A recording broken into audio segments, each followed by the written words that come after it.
তো ছেলেদের যে দাবি, এই দাবির সঙ্গে আমরা আমরা বলেছি আমরা সমর্থন করি। এটা অত্যন্ত যৌক্তিক দাবি, এটাকে আমরা অযৌক্তিক বলার কোনো কারণ নেই। 50 বছর পরেও 56% আপনি কোটা দিয়ে রাখবেন, এটা সম্পূর্ণ অযৌক্তিক। ওইখানে যেটা হচ্ছে মেধার যে বিকাশ সেটা একদমই হচ্ছে না। অর্থাৎ মেধা দিয়ে আপনি অ্যাডমিনিস্ট্রেশন আপনার অন্যান্য জায়গাগুলোতে আপনি নিতে পারছেন না।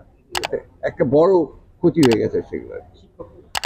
শিক্ষকদের ব্যাপারটা, হ্যাঁ, শিক্ষকদের ব্যাপারটা তো অত্যন্ত যুক্তিসঙ্গত। কারণ আপনি এর আগে একরকম কথা বলেছেন, এখন করছে বলেছে যে যারা আপনার পেনশন পায় তাদের জন্য দরকার নেই, যারা বাইরে পেনশন পায় তাদেরকে নিয়ে আসতে পারে, মানে ঐচ্ছিক, কম্পালসারি না।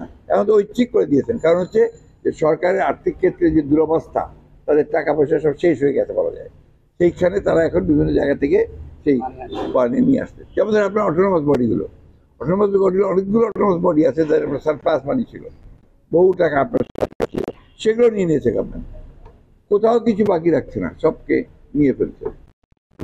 আরো কি মারাত্মক ফলস ইনফরমেশন দেয়।